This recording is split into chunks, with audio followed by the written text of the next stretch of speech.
नमस्कार, मैं ज्योति श्रीवास्तव। आप देख रहे हैं सी न्यूज भारत। वक्त हो चुका है बुलेटिन का। इस बुलेटिन में बात होगी बिहार की, जहां रामनगर में की गई शांति समिति की बैठक। साथ ही चर्चा होगी छत्तीसगढ़ की, जहां एमसीबी जिले के खड़गवा में हो रहा रेत का अवैध उत्खनन। और बात होगी पीलीभीत की, जहां सुनगढ़ी पुलिस ने शातिर चोरों को किया गिरफ्तार। इन तमाम खबरों पर होगी विस्तार से चर्चा। खबर बिहार के रामनगर से है, जहां सरस्वती पूजा व शब बारात को शांतिपूर्ण तरीके से मनाने को लेकर रामनगर थाना परिसर में प्रखंड विकास पदाधिकारी चंद्रगुप्त बैठक की अध्यक्षता और थानाध्यक्ष अनंत राम की उपस्थिति में शांति समिति की बैठक आयोजित की गई।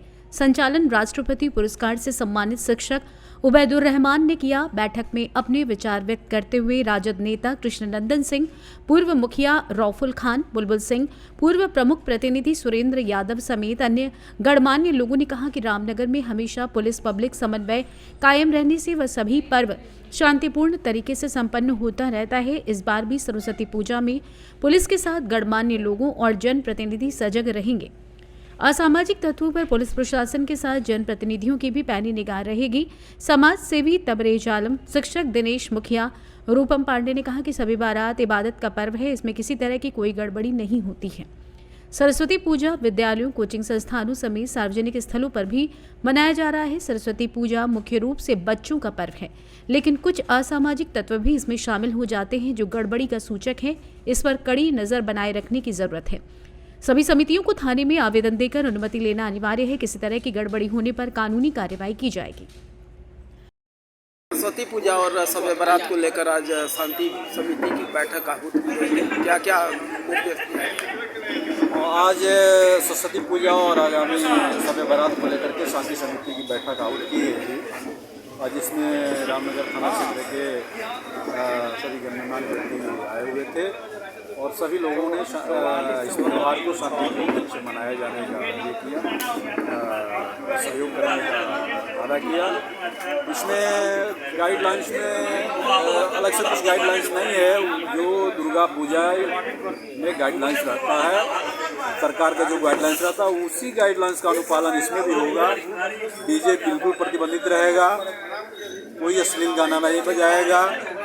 विसर्जन का रूट जो है, विसर्जन का जुलूस लेके ही विसर्जन जुलूस निकालेंगे। इन्हीं सब गाइडलाइंस का अनुपालन किया जाएगा, यही सब निर्देश दिया गया है इस बैठक में। और इस बैठक में सारे निर्देश पूर्वतः रहेंगे। जो सारे निर्देश पूर्वतः रहेंगे और शांति समिति में जितने लोग उपस्थित हुए सारे लोगों ने इसका अनुपालन करने का वादा किया। इसी के साथ शांति समिति की बैठक समाप्त। रामनगर बिहार से सी न्यूज संवाददाता पीताम्बर शर्मा की रिपोर्ट। खबर छत्तीसगढ़ से, जहां एमसीबी जिले के खड़गवा से रेत का अवैध उत्खनन हो रहा है। देवाडांड के हसदेव नदी का मामला बताया जा रहा है कि अवैध उत्खनन कर ट्रैक्टरों के माध्यम से परिवहन हो रहा है। बताया जा रहा है कि लगभग 10 ट्रैक्टर प्रतिदिन अवैध परिवहन करते हैं। जिले में कार्रवाई के बावजूद रेत माफियाओं के हौसले बुलंद हैं। छत्तीसगढ़ से सी न्यूज संवाददाता मुश्ताक कुरैशी की रिपोर्ट। पीलीभीत के सुनगढ़ी थाने के नौगवा पकड़िया निवासी युवक ने विषाक्त पदार्थ का सेवन कर लिया। बता दें, बरेली के एक अस्पताल में उपचार के दौरान उसकी मौत हो गई। उसके परिजनों ने आरोप लगाया कि एक मामले में पुलिस युवक की फरियाद नहीं सुन रही थी, जिससे वो आहत था। वो जहर खाकर एसपी आवास पहुंचा था। आनन फानन में उसे मेडिकल कॉलेज लाया गया। हालत गंभीर होने पर उसे बरेली रेफर कर दिया गया था। मृतक के परिजन और नगर क्षेत्र अधिकारी पीलीभीत का क्या कुछ कहना है, आइए आपको सुनवाते हैं। आज दिन में एक प्रकरण संज्ञान में आया कि एक व्यक्ति ने जहर खा लिया है। सूचना पर हेड कांस्टेबल राहुल द्वारा उसको अस्पताल में भर्ती कराया गया। प्रथम दस्ते जानकारी में तथ्य प्रकाश में आए कि इस युवक, प्रदीप नाम का युवक था, लगभग 22 वर्ष का। इसने करीब 2 माह पूर्व एक युवती से कोर्ट मैरिज की थी। उसके बाद से इनके पति पत्नी के बीच में विवाद चल रहा था। युवती जहानाबाद क्षेत्र की रहने वाली थी और पति पत्नी के विवाद के चलते ही इस युवक द्वारा आज कहीं कचहरी परिसर के आसपास जहर खा लिया गया। बताया जा रहा है कि जो कप्तान साहब है उनकी आवाज पे जहर खाया था, परिवार वालों का आरोप है। ये कहना गलत है। युवक द्वारा कचहरी के पास में जहर खाया गया है और उसके बाद उधर जाते समय जब इसका संज्ञान आया कि उसने जहर खा लिया है तो पुलिस द्वारा इसको अस्पताल में भर्ती कराया गया। जीवन रक्षा के लिए प्रयास किया गया। तदुपरांत यहाँ से ये बरेली के रेफर कर दिया गया था। क्या मौत हो गई है? ऐसा सुनने में आ रहा है कि इसकी बरेली जाते समय अस्पताल के पास मृत्यु हो गई है और जैसे ही इसके परिवारजनों द्वारा कोई भी तहरीर दी जाएगी उसके हिसाब से सुसंगत धाराओं में कार्रवाई की जाएगी।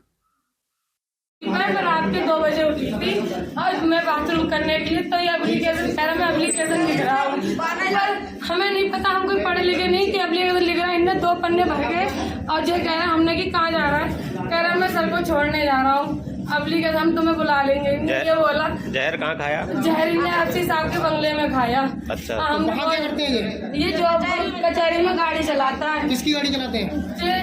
कलेक्टर की बता रहा था हमें, वो जो डीएम साहब बैठे ऑफिस में चलाते हैं उसमें। हमें नहीं पता, इनके 2 पर्चे होंगे इनके घर पे। प्रदीप नाम है, इनके पर्चे घर पे रखे, इन्हें 2 पन्ने पे पता क्या लिखा है। पूरी रात नहीं सोया, इसके बाहर पकड़ के इसको थप्पड़ भी मारा कचहरी में। तुमको कहाँ सूचना मिली? तुमको सूचना कहाँ से मिली? हमें प्रदीप ने फोन करा कि मम्मी हमारा इंसाफ नहीं मिलेगा, हम जहर खा ले रहे हैं। इन्होंने ये बोला ना हमको 5 लाख रुपए होंगे ना हम भर पाओगे, हमें इंसाफ नहीं मिल रहा है। इन्होंने ये बोला हमसे, सुबह भी बोला कि इंसाफ नहीं मिलेगा, कहीं हमारा पूरा घर भास दिया। पीलीभीत से सी न्यूज संवाददाता हैदर खान की रिपोर्ट।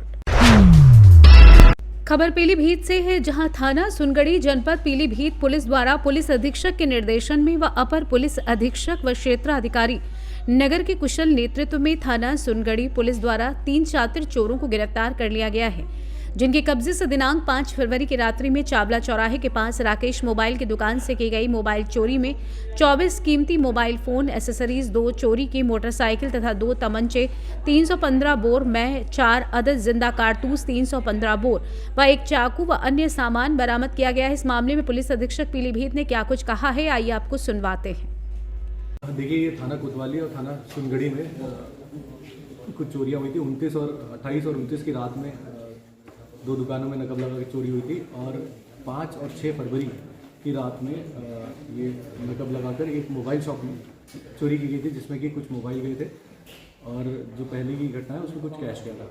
इसी में हमारी टीम जो इसमें लगी हुई थी, CO सिटी के गाइडेंस में 2 टीमें इसमें लगाई थी, SOG और SHO सुनगढ़ी के अंडर में, जिसमें कि इस घटना का सफल अनावरण किया गया है। इसमें हमें सूचना मिली थी कि बाइक से जो है ये जो चोरी के अभियुक्त हैं वो बाइक से जा रहे हैं, जिसमें हम लोगों ने चेकिंग लगाकर इनको पकड़ा।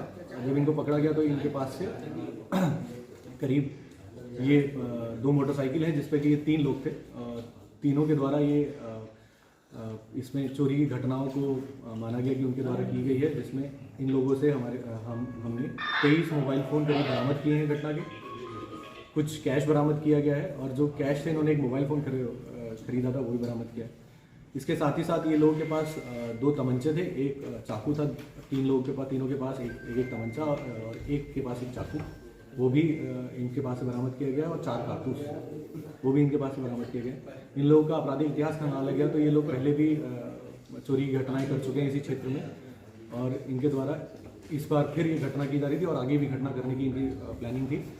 तो इसमें इनको पकड़ा गया है। जल्दी हम लोग इसमें आगे कार्रवाई करेंगे, इनको जेल भेज रहे हैं। आगे इन पर गैंगस्टर की कार्रवाई और इनकी जल्दी इनको सजा हो जा सके उसके लिए भी हम लोग आगे प्रयासरत रहेंगे।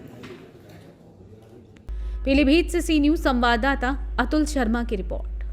खबर सूरत से, जहां जनजातीय विकास राज्य मंत्री कुंवर जी भाई हलपति की अध्यक्षता में अरेत क्षेत्र में पत्थर खदान की समस्याओं के समाधान के लिए नागरिकों, खदान मालिकों और अधिकारियों के साथ एक बैठक आयोजित की गई। इस बैठक में राज्य मंत्री कुंवर जी भाई हलपति ने कहा कि मांडवी के अरेत गांव में पत्थर तोड़ने के लिए पत्थर की खदानें हैं। इन पत्थरों को तोड़ने के लिए किए जाने वाले विस्फोटों से गांव के घरों और खेतों को हुए नुकसान के कारण ग्रामीणों ने पत्थर खदान को बंद करने का प्रस्ताव दिया है, जिसके बाद विभाग की ओर से एक जांच कमेटी का गठन किया गया है, जो खदान स्थल की जांच करेगी। 29 फरवरी तक उत्खनन कर रिपोर्ट सौंपे, उसके बाद उचित कार्यवाही की जाएगी। इस बैठक में ASP निधि ठाकुर, मांडवी प्रांतीय अधिकारी कौशिक भाई जादव, WPI हेमंत पटेल, मांडवी मालतदार सहित कावोरी मालिक और लोग उपस्थित थे। आगे जानते इस विषय में राज्य मंत्री कुंवर जी हड़पति ने आगे क्या कुछ कहा। आज रोज अरेठ गामनो मोटाમાં મોટો પ્રશ્ન હતો સ્ટોન ક્વોરીનો। તમામ અરેઠ ગામના આગેવાનો અને સાથે સાથે કવારીના આગેવાનો, અધિકારીશ્રીઓ મારા લેવલના એ માંડી સ્થાનિક અને સુરતના DK ભ્રષ્ટાચારની હાજરીમાં અમારે નિરાકરણ સુખદ ઉકેલ આવે એના માટેનો એક મીટિંગ રાખવામાં આવી હતી અને આજે મને કહેતા આનંદ થાય બંને પક્ષો મારી વાતને માન્યતા રાખીને 15 દિવસ સુધી એટલે કે 29 તારીખ સુધી કવારી બંધ રાખવાનો નિર્ણય અમે કર્યો છે અને આ કવારી 15 દિવસમાં સમિતિ રચાશે. 5 દિવસમાં કમિટી રચાઈને 10 દિવસમાં રિપોર્ટ તૈયાર કરશે. રિપોર્ટમાં સાચો શું છે, ખોટું શું છે એ તમામ અમને અહીંયા રિપોર્ટ આપશે. ત્યાર પછી અમે અગાઉની કાર્યવાહી કરવાના. ત્યાં સુધી તમામ ગામવાળાને પણ આંદોલન કરવાની ના પાડી છે. ભૂસ્તર શાસ્ત્રીથી લઈને તમામ અધિકારીઓ પણ કોઈ પણ જાતનું નિવેદન કરવું નહીં તેવી અહીંથી સૂચન કરવામાં આવેલ છે અને એનો અર્થ એ થાય કે અમે સુખદ ઉકેલ લાવીશું. જે કમિટી બનાવી છે સાની તપાસ કરશે? હા, કયા પ્રકારની તપાસ કરશે, શેની તપાસ કરશે? ખરેખર કવારીથી નુકસાન છે કે નહીં, પાણીના તળ ઊંડા ગયા છે કે નહીં, ઘરોમાં તિરાડ છે કે નહીં, અને એ લોકોની એક રજૂઆત છે કે અમારું સ્વાસ્થ્ય બગડે છે, તો તે પણ અમે આરોગ્ય અધિકારીને એમાં સમાવેશ કર્યો છે. એટલે એ ટુ ઝેડ એ લોકોની જે માગણી આજ રોજ સરકાર તરફથી જે સમિતિ બની હતી એમાં અધ્યક્ષ પ્રાંત સાહેબ હતા, પણ આ મીટિંગના પ્રતિનિધિ તરીકે અધ્યક્ષ તરીકે ગુજરાત સરકારના રાજ્યમંત્રી શ્રી કુંવરજીભાઈ હળપતિ સાહેબના નેજા હેઠળ આ બેઠકનું આયોજન થયું અને એમાં બહુ સુઘડ અને ગ્રામજનોની ફેવરમાં એમને નિર્ણય કર્યો છે અને બધા અમારી જે વેદના હતી એ બધી વિગતવાર રજૂ કરી. ઠરાવો જે ડુપ્લિકેટ છે એની સામે પોલીસ વિભાગ તપાસ કરશે અને ખાણ ખનીજના આ તપાસમાં અમે ગ્રામજનોએ ખાણ ખનીજના વિભાગ ડીકે પટેલને આ તપાસથી દૂર રાખવાની રજૂઆત કરી છે. હવે એ આખરી નિર્ણય સરકાર કરશે અને જ્યાં સુધી નિર્ણય ના આવે ત્યાં સુધી કુંવરજીભાઈએ સૂચના આપી છે કે ખાણ બંધ રહેશે. તો સંપૂર્ણ જ્યાં સુધી આમાં તપાસ પૂર્ણ થાય ત્યાં લગી ખાણ બંધ રાખવામાં આવશે? હા, કુંવરજીભાઈએ આશ્વાસન આપ્યું અને ખાતરી આપી કે ભાઈ જ્યાં સુધી આ 29 તારીખ સુધી હું જઈને ના આવું અને ત્યાં સુધી તપાસ ના થાય ત્યાં સુધી આ ખાણ બંધ રહેશે. કોણ તપાસ કરશે અને ક્યારે તપાસ શરૂ થશે? આ તપાસમાં અધ્યક્ષ તરીકે આપણા એસડીએમ સાહેબ છે અને આજે જે મીટિંગ હતી શું નિરાકરણ આવ્યું છે, શું રજૂઆત થઈ હતી તમારી? અમારા ગામની રજૂઆત થઈ હતી, તેમાં રાજ્યમંત્રી શ્રી કુંવરજી સાહેબે એવી ખાતરી આપી કે જ્યાં સુધી નિર્ણય નહીં આવે ત્યાં સુધી કુંવારી બંધ રાખવાનો. શું રજૂઆત છે, શું તપાસ થશે, કયા પ્રકારની તપાસ થશે આની અંદર? બધી જ તપાસ થશે અને જ્યાં સુધી નિર્ણય નહીં આવે ત્યાં સુધી કુંવારી બંધ રાખવાની. એટલા ખાસ તો 4 દિવસથી બીજો બજાર બંધ છે, શું નિર્ણય લેવાના છો અને બેઠક પણ મળવાની છે સાંજે, પ્રકારની માહિતી લોકો હેરાન નહીં થાય અને કોઈની રોજીરોટી નહીં બગડે એના માટે અમે કાલથી બજાર ખુલ્લું રાખશું. सूरत मांडवी से सी न्यूज संवाददाता सुरेंद्र सिंह सोलंकी की रिपोर्ट। फिलहाल के लिए इस बुलेटिन में बस इतना ही। देश दुनिया की बाकी खबरों को जानने के लिए आप देखते रहिए सी न्यूज भारत।